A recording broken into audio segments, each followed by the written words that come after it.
So these days, it seems many are talking about how AI is going to replace jobs. But I feel like here's the truth: AI won't necessarily replace you. A person who's learned AI will.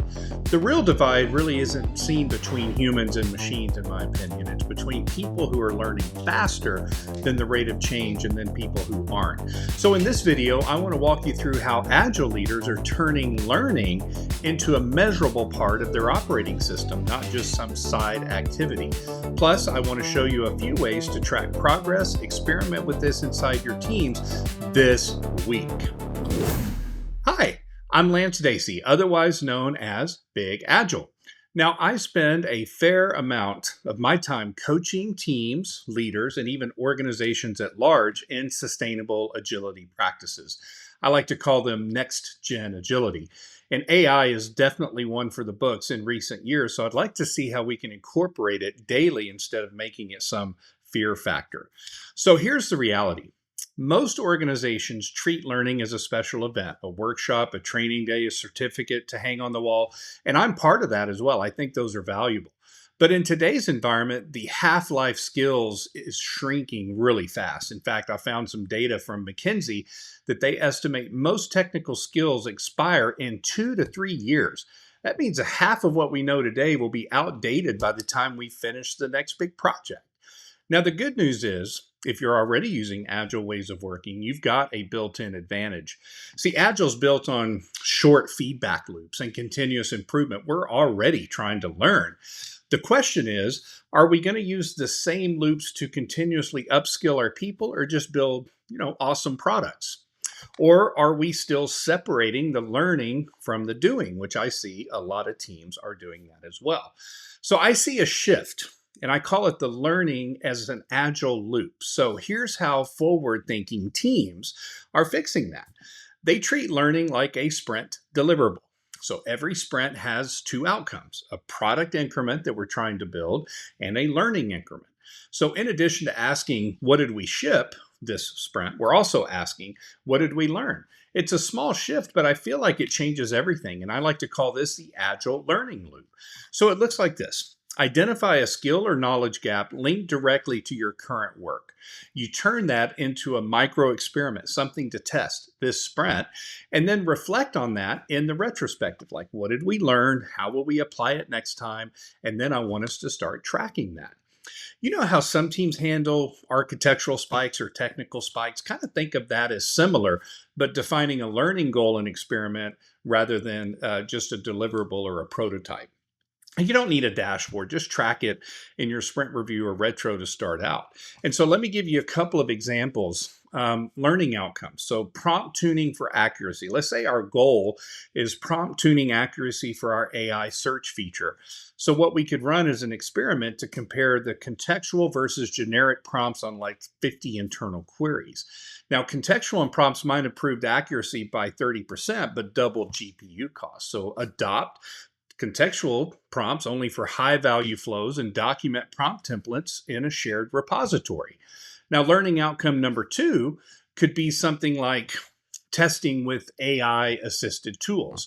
And let's say that our goal is to upskill our test engineers to use AI powered test case generation, like GitHub Copilot or TestGPT. So the experiment would be to generate automated test cases for like one critical module, compare coverage versus the manual approach.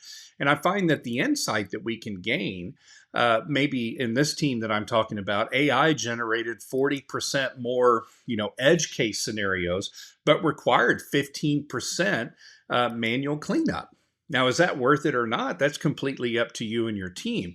It's just the fact that we're building that into the sprint is what's important. So you can take those action items and say, okay, do we want to integrate AI test suggestion tool into a regression testing pipeline and create an AI test review checklist maybe for next sprint?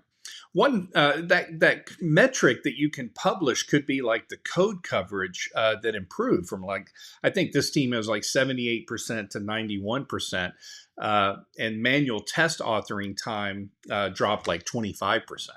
So that's a really good experiment if you're trying to upskill your test case generation A lot of times that's kind of the hard part as a tester, is to kind of think through, how would I do this? And so AI doesn't really replace that. It just kind of helps you with those authoring. Now, learning outcome number three, for a team that I worked with, which was basically AI for sprint analytics and flow insights. I've actually done a lot of work with that lately, and you can see from some of my past blog posts on Dora metrics and flow metrics and things like this. And so let's just say one of our goals is to upskill, Scrum masters and product owners maybe, to use AI dashboards for sprint retrospectives to show flow analysis. And so the experiment could be to use an AI analytics plugin to summarize sprint metrics and surface some of the cycle time or lead time anomalies based on what your team is tracking, and surface those automatically instead of somebody having to go run those. And so the insight that we can gain from that after looking through the data is that, maybe the AI flagged 3 high impact blockers earlier than we would have with manual tracking. And that could have saved us roughly, 10 development hours as we're going through the sprint.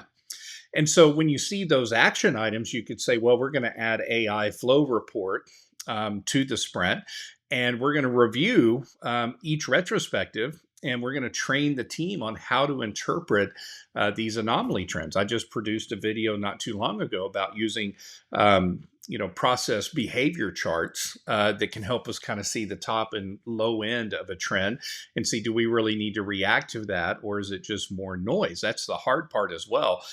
Trending of metrics is more important than the variation, sprint to sprint. And so that action to add, an AI flow report to our retrospective can start teaching the team how to interpret those anomalies.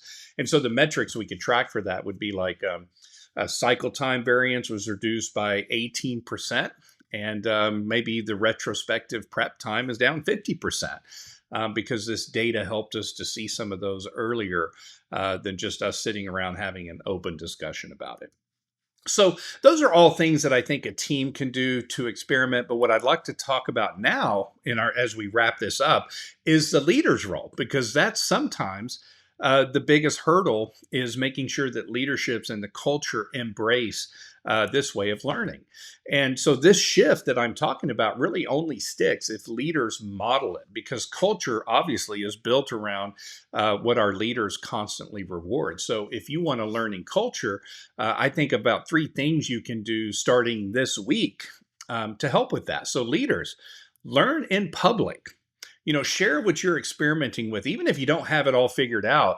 This helps build psychological safety in our teams, especially if leaders model that and say, hey, I'm trying this new thing and here's how it's going. Be open and honest about that. Number 2, maybe add a line item to our retros that, what did we learn as a team, and start making that visible to people who aren't on our team. We're taught all the time that the retrospective is a closed event, just to the Scrum team alone. But what if we started making some of these, learning events visible so that we could start building the safety in that? And number 3, that leaders, what we want to do is reward curiosity, not perfection. We want to highlight that teams that took a smart risk, learned something new, or improved a process, and really showcase and celebrate that at the organization at large. And so if you want to track this leadership shift, measure the frequency of learning discussions in your sprint or team meetings, or even simpler, maybe start a shared doc or repository where people kind of list out what they've learned this month and how it might have helped customers or teams or colleagues or even product stakeholders for that matter. So that's real data on growth, not guesswork. And so we're being open and honest about these experiments. So as we wrap this up, we gave you some examples of what these learning outcomes may look like at the team level, but then how leadership can embrace it as well. So here's the takeaway. The future doesn't necessarily belong to the most automated teams. That's what we're hearing a lot out there. AI code can write, 20 billion lines of code more than we can. Yeah, but it's not always good. So the future doesn't necessarily belong to the most automated teams, in my opinion. It belongs to the most adaptive ones, the ones who are curious, who are willing to experiment. And AI will give everyone access to these tools. And so even our competitors, even our people that work within our team, so they're coming and they're going to be available to everyone. But how fast we learn to use them, well, that's the competitive edge. So my advice is to treat learning like a system.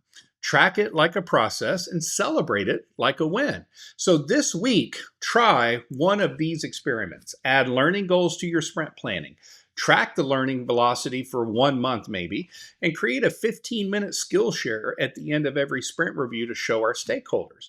If you run one of these experiments, I'd love to hear what you discover and how your organization might or might not be open to that. And drop a comment below or tag me on LinkedIn with your results. And if this sparks some ideas for you, hit the like and subscribe, share it with someone who's building the next generation of adaptive teams. Thank you so much for watching. Stay curious, and I'll see you in our next episode.